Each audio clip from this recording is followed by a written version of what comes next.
BJP সরকার ক্ষমতায় এলো, ক্ষমতায় এসেই একের পর এক চমক দেখাচ্ছে।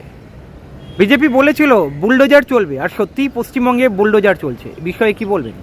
বুলডোজার রাজনীতি কখনোই আমরা পছন্দ করি না এবং এটা বামপন্থীরা কখনোই বরদাস্ত করে না। কারণ এই বুলডোজার নীতি, এনকাউন্টার নীতি, এর মাধ্যমে দেখা যায় বহু নিরীহ ব্যক্তির অনেক অনেক অনেক অনেক ক্ষতি হয়েছে। সুতরাং এই নীতি তো ঠিক আইনি যুক্তির মধ্যে আসে না, কারণ যা করবার আইনের মাধ্যমে করতে হবে। যদি কোনো বাড়ির ট্যাক্স বাকি থাকে, যদি কোনো বাড়ি ইললিগাল বা আনঅথরাইজড হয়, তার বিরুদ্ধে মোকদ্দমা করে তার বিরুদ্ধে সমস্ত কোর্ট থেকে আদেশ নিয়ে সেই সমস্ত বাড়িগুলির মধ্যে ব্যবস্থা করা হোক। কিন্তু নিজে থেকে কোনো শাসনযন্ত্র যদি শাসন ভার নামিয়ে নিয়ে আসে বুলডোজার নীতির মাধ্যমে, সেটা কখনোই সমর্থনযোগ্য নয়। এই একই জিনিস আমি দেখেছি বিভিন্ন জায়গায়, যেমন উত্তরপ্রদেশে এনকাউন্টার করা হয় এবং এটা নাকি অনেকে গর্বের সঙ্গে বলেন এনকাউন্টার করে দিয়েছে। এমনও হতে পারে যে লোকটি হয়তো নিরীহ, তাকে রাজনৈতিকভাবে তকমা লাগিয়ে এনকাউন্টার করে মেরে দেওয়া হলো। সুতরাং সেক্ষেত্রে তখন সেটা তো সম্পূর্ণ বেআইনি এবং এটা তো খুনের আওতায় পড়ে। এইভাবে যে বুলডোজার চালানো হয়েছে এটা সম্পূর্ণ অনৈতিক, বেআইনি। ওখানে আফরিন বেগম বা শিল্পী ছিলেন বা তার সঙ্গে নওশাদ সিদ্দিকী ছিলেন। এরা দুজনে প্রতিবাদ করেছেন, বাকিদের তরফ থেকে তো প্রতিবাদ আসেনি, সেরমভাবে প্রতিবাদ করে করবে। যাই হোক, সেখানে আমি মনে করি যে তারা যথোপযুক্ত প্রতিবাদ করেছেন। এই প্রতিবাদ সম্পূর্ণ সমস্ত জায়গায় গড়ে ওঠা উচিত, কারণ এই যে বিভিন্ন জায়গায় এই সমস্ত বেআইনি নীতিগুলো যদি চালানো হয়, তাহলে সেক্ষেত্রে আবার জনসাধারণের মধ্যে ক্ষোভের সঞ্চার হবে। কারণ কর্পোরেশন যদি ট্যাক্স নিয়ে থাকে এবং কর্পোরেশন যদি সেখানে তাদের থেকে ওই অর্থ সংগ্রহ করে থাকে, তাহলে তো সেই বাড়ির বিরুদ্ধে তাদের কোনো ব্যবস্থা নেওয়ার কোনো অধিকার নেই। কিন্তু সেক্ষেত্রে দেখা যাচ্ছে এই সমস্ত বহু বাড়িঘরদোর ভেঙে দেওয়ার একটা চক্রান্ত চলছে। তার ফলে কি হবে, জনরোষ একদিন জাগ্রত হবে, তখন সরকারের সেটা বিরুদ্ধে যাবে। এটা আমি ব্যক্তিগতভাবে মনে করি। কারণ এগুলো সঠিক পদক্ষেপের থেকেও সবথেকে বড় কথা আমি মনে করি সবটাই আইনের মোড়কে করা উচিত। অর্থাৎ যেখানেই দেখা যাবে দুর্নীতি, পূর্ববর্তী সরকারের দুর্নীতি এবং নীতিহীনতার কোনো তো প্রশ্নই ওঠে না, ওই নিয়ে কোনো প্রশ্নই ওঠে না, যার জন্যই এদের সমস্ত চোর চোর স্লোগান বিভিন্ন জায়গায় শুনতে হয়।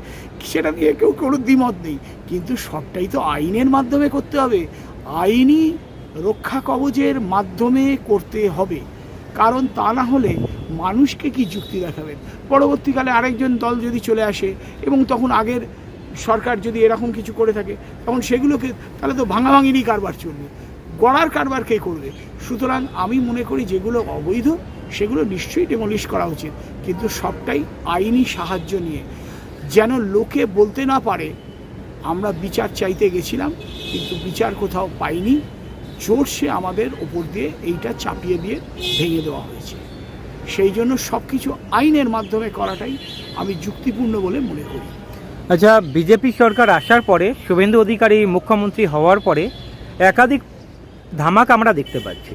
যেমন আজকে বিধানসভার অধিবেশনে বলা হয়েছে যারা বিরোধী রয়েছেন তাদের সঠিক মর্যাদা দেওয়া হবে, তাদের কথা শোনা হবে এবং তাদের সঠিক সময় দেওয়া হবে। কিভাবে দেখছেন? যদি এরকম ব্যাপার হয়ে থাকে তাহলে সেটা ভালো লক্ষণ, কিন্তু কতদূর কি চলবে সেটা আমি বলতে পারছি না। কারণ ক্ষমতার মোহ এমনই মোহ, সেটা পরবর্তীকালে বহু লোকেরই মাথা ঘুরিয়ে দেয়। তবে যদি এই সমস্ত পদক্ষেপগুলি নেওয়া হয় তাহলে সেগুলো নিশ্চয়ই সদর্থক ভূমিকা হবে। কারণ সরকারের তো সেটাই কাজ, সেটাই তো নীতি, যে বিরোধী পক্ষকে তাদের যথোপযুক্ত পরিসর দেওয়া, যাতে তারা তাদের বক্তব্য রাখতে পারেন, সাধারণ মানুষের বক্তব্য রাখতে পারেন। বিরোধী পক্ষের কাজ কি? টু হুইপ দ্য গভর্নমেন্ট, যাতে তারা ঠিক সঠিক পথে চলেন। সেই পরিসরটা তাদের যদি না দেওয়া হয় তাহলে তো খুব অসুবিধাজনক। এই পরিসরটি আগে দেওয়া হতো না, এখন যদি দেওয়া হয় সেটা নিশ্চয়ই সাধুবাদ পেতে পারে, কিন্তু সেটা কতদিন চলবে সেটাই হচ্ছে $1 বিলিয়ন কোয়েশ্চেন। তৃণমূল দলের একাধিক নেতা মন্ত্রী গ্রেপ্তার হচ্ছে। আপনিও শুনেছেন, দমকল মন্ত্রী সুজিত বসু উনিও গ্রেপ্তার হয়েছেন এবং একাধিক কাউন্সিলর গ্রেপ্তার হয়েছেন। এই যে বিজেপি সরকার আসার পরে যে স্টেপগুলো নিচ্ছে, এই স্টেপগুলোকে আপনি একজন আইনজীবী হিসাবে কিভাবে দেখছেন? যদি এই ধরনের পদক্ষেপগুলো শেষ পর্যন্ত তাদের আইনি শাস্তির দিকে যায়, তাহলে অবশ্যই আমি সেগুলোকে বলবো নিশ্চয়ই সাধুবাদ দেওয়ার মতো। কারণ বিষয়টা আমি আপনাকে খুব খোলাখুলি বলি, কেউ সামান্য এগরোল বিক্রেতা থেকে পরবর্তীকালে 500,000 কোটি টাকার মালিক 38 কেজি সোনার গয়না দিয়ে মেয়ের বিয়ে দিচ্ছেন, এগুলো যদি সাধারণ মানুষের কাছে খুবই দৃষ্টিকটু, এবং তারা বুঝতেই পারছেন কোন পথে টাকাটি আসছে এবং কোন পথে এই রোজগার হচ্ছে, এই অবৈধ রোজগারের বিরুদ্ধে যদি কোনো সরকার পদক্ষেপ নেয় সেটা নিশ্চয়ই সাধুবাদযোগ্য। কিন্তু এইটাই হচ্ছে কথা যে আগের ক্ষেত্রেও দেখা গেছে বহু ক্ষেত্রে সেটিং এবং ফিটিং বহুবার আপনাদের চ্যানেলে আমি বলেছি, এবারে যদি সেইটি যেন না দেখা যায় এইটাই আমরা আশা করব সাধারণ নাগরিক হিসাবে। আচ্ছা, দেখা যাচ্ছে তৃণমূলের একাধিক নেতা লাইন দিচ্ছে বিজেপিতে যাওয়ার জন্য। বিজেপির তরফ থেকে বারবার বলা হচ্ছে তৃণমূল থেকে আসা কোনো নেতাকে আমরা নেব না, মিষ্টি খাইয়ে সেটিং চলবে না। শ্রমিক ভট্টাচার্যও একাধিকবার বলেছেন। এই যে বিজেপির তরফ থেকে এই পদক্ষেপ যে তৃণমূল থেকে কোনো নেতা নেওয়া চলবে না বা নেবে না, এই ব্যাপারটা কি আপনি কিভাবে দেখছেন? যদি সেই রকম পদক্ষেপ নেওয়া হয় তাহলে নিশ্চয়ই সেটা সাধুবাদ দেওয়ার মতো। কিন্তু প্রশ্নটা হচ্ছে এখানে ওই একই, কতদিন? যদি দেখা যায় যে এটা সরকার সমস্ত সময় ধরে তার টেনিওর ধরে তার সময়কাল ধরে করে যাচ্ছেন, তখন সেটা নিশ্চয়ই সাধুবাদ পেতে পারে। কিন্তু যদি দেখা যায় না 2-3 মাসের জন্য এই চেক ভাল দেওয়া রয়েছে, 2-3 মাসের পরে চেক ভাল খুলে গেল, তখন সেটা একেবারে নর্দমার জলের মতো হুড় করে বেনজল ঢুকতে আরম্ভ করলো, তখন সেটাকে কি করে সাধুবাদ দিই বলুন তো? সেটাই তো সেই সেটিং এবং ফিটিং এবং মিষ্টি খাওয়াখাওয়ি রাজনীতিতে চলে যাচ্ছে। সুতরাং সেখানে আমি মনে করি যে সেটা বরং আরও খারাপ। কারণ প্রথমে আইওয়াস 2-4 দিন কাজ করলাম, তারপরে দেখা গেল আমি সেই কাজ থেকে বিরত থেকে আবার আমি সরে গিয়ে যথা পূর্বম তথা পরম করতে আরম্ভ করলাম। সেটা আমি মনে করি কখনোই সেটা ভালো কাজ নয়। আচ্ছা স্যার, আপনি 2006-এর নির্বাচন দেখেছেন, 2011-র নির্বাচন দেখেছেন, 2016-র নির্বাচন দেখেছেন, 21-এর নির্বাচন দেখেছেন এবং 2026-এর নির্বাচনও দেখলেন। ভোট পরবর্তী হিংসা, তৃণমূল আমলে ভোট পরবর্তী হিংসা কতটা হয়েছিল এবং এই বিজেপির আমলে কতটা দেখতে পাচ্ছেন? গত ভোট যেটা হয়েছে আমি নিঃসন্দেহে বলবো এখানে ভোট পরবর্তী হিংসা যেগুলো হয়েছে কিছু যেগুলো হয়েছে সেগুলো আমি মনে করি কিছুটা জনরোষের প্রতিফলন। কিন্তু ভোট পূর্ববর্তী অর্থাৎ গত পঞ্চায়েত নির্বাচনে, মানে তৃণমূল আমলে, কারণ পঞ্চায়েত নির্বাচন বিজেপির আমলে এখনো পর্যন্ত হয়নি, হওয়ার প্রশ্নই ওঠে না।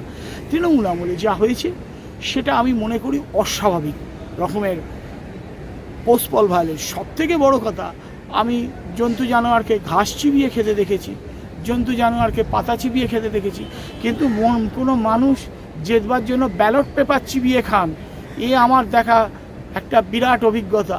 এই অভিজ্ঞতা নিশ্চয়ই পরবর্তীকালে হয়তো যখন আমার ছেলের বিয়ে হবে এবং ছেলের সন্তানাদি হবে, আমি তাদের বলে যাব, জানিস তো এইরকম আমাদের দেখতে হয়েছে যে ভোট পরবর্তী কালে অর্থাৎ জেতবার জন্য ব্যালট পেপার পর্যন্ত প্রতিপক্ষ অর্থাৎ জেতবার জন্য বিরোধী পক্ষকে ধ্বংস করার জন্য সেই ব্যালট পেপার পর্যন্ত চিবিয়ে খেয়ে নিয়েছে। তা সুতরাং এর থেকে আর বড় কথা কি আসতে পারে? তার মানে কী হারে হিংসা এবং কী হারে মারপিট, কী হারে গুন্ডাগর্দি হয়েছে সে সাধারণ মানুষ তো বুঝতেই পারছেন, এবং সাধারণ মানুষ নিঃসন্দেহে বুঝতে পেরেছেন বলেই এবারে হয়তো তারা ভেবেছেন বেটার অল্টারনেটিভ হিসাবে এদের দিয়েছেন। কিন্তু সেটা আমি মনে করি হয়তো পরবর্তীকালে তাদের হয়তো আবার মত পরিবর্তন হতে পারে এবং সেক্ষেত্রে বাম রাজনীতির একটা পুনরুত্থান আমি অবশ্যই দেখতে পাচ্ছি।